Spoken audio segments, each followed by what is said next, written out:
अस्सलाम वालेकुम मोअज़्ज़िज़ नाज़रीन कराम, उम्मीद करता हूँ कि आप सब खैरियत से होंगे। आज एक नई रेसिपी के साथ आपकी खिदमत में हाज़िर हुआ हूँ। आज आपके साथ लाल लोबिया की रेसिपी शेयर करूँगा। अगर लाल लोबिया के फ़वाइद का ही आपको बताऊं तो ये वीडियो बहुत लंबी हो जाएगी, इसलिए मुख्तसरन ये बताता चलूँ कि इसमें फौलाद, फास्फोरस, विटामिन बी और विटामिन सी के अलावा बहुत से और भी अज्जा पाए जाते हैं। मुख्तसरन आप ये समझ लें कि लाल लोबिया गरीबों के लिए गोश्त से कम नहीं है। तो चले शुरू करते हैं आज की वीडियो, अल्लाह का पाक नाम लेकर जो बड़ा मेहरबान और नहायत रहम करने वाला है। मैं हूँ आपका दोस्त उमर शहजाद और आप देख रहे हैं food for you cooking channel. अगर आप मेरे चैनल पर पहली बार आए तो इसे सब्सक्राइब कर दें। यहाँ पर हमने एक कप उबला हुआ लाल लोबिया ले लिया है और उसके साथ 1 टेबलस्पून अदरक और लहसुन का पेस्ट है। एक प्याज इसे बारीक हमने काट लिया था। इसके अलावा टमाटर हमने 2 अदद लिए, इनकी छिलके उतार के बारीक काट लिया था। साथ में 2 हरी मिर्चें, इन्हें भी हम बारीक बारीक काट लेंगे। इसके बाद थोड़ा सा पुदीना जो गार्निश के लिए इस्तेमाल करेंगे और साथ में 1 हरी मिर्च, ये भी गार्निश के लिए हम इस्तेमाल करेंगे। यहाँ हमने एक फ्राई पैन लिया है, इसे चूल्हे पर चढ़ा दिया है। इसके अंदर 1/4 कप कुकिंग ऑयल शामिल किया है। ऑयल गर्म होने के बाद इसके अंदर हम अपने प्याज शामिल कर देंगे। प्याज़ों को हमने गोल्डन ब्राउन करना है। तो माशाल्लाह से बहुत ही ज़बरदस्त हमारे प्याज गोल्डन ब्राउन हो चुके हैं। अब हम इसके अंदर अपना लहसुन और अदरक वाला पेस्ट और साथ में हरी मिर्चें शामिल कर देंगे। इनको भी इसके अंदर खूब अच्छी तरह से हम भूनेंगे। ज़ीरे का 1 टीस्पून शामिल करेंगे और इसे खूब अच्छी तरह से मिक्स कर देंगे।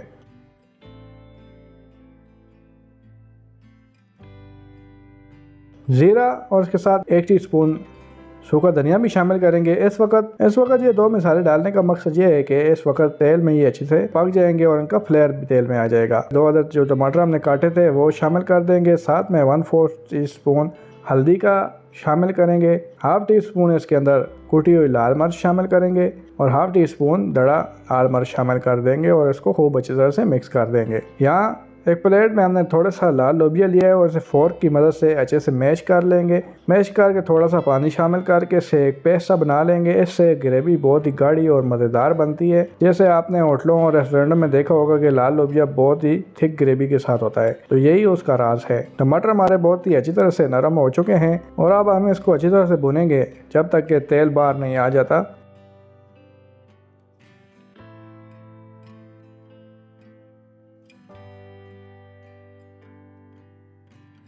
तो यहाँ से बुनाई करते हुए हमारे 5 मिनट गुजर चुके हैं और तेल हमारा बाहर आना शुरू हो चुका है।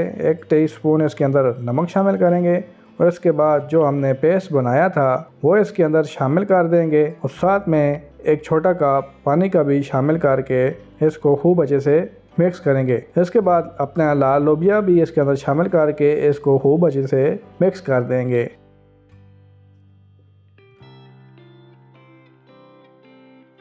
खूब अच्छे से मिक्स करने के बाद हम इसको कवर दे के 10 मिनट के लिए लो फ्लेम पर पकने के लिए छोड़ देंगे।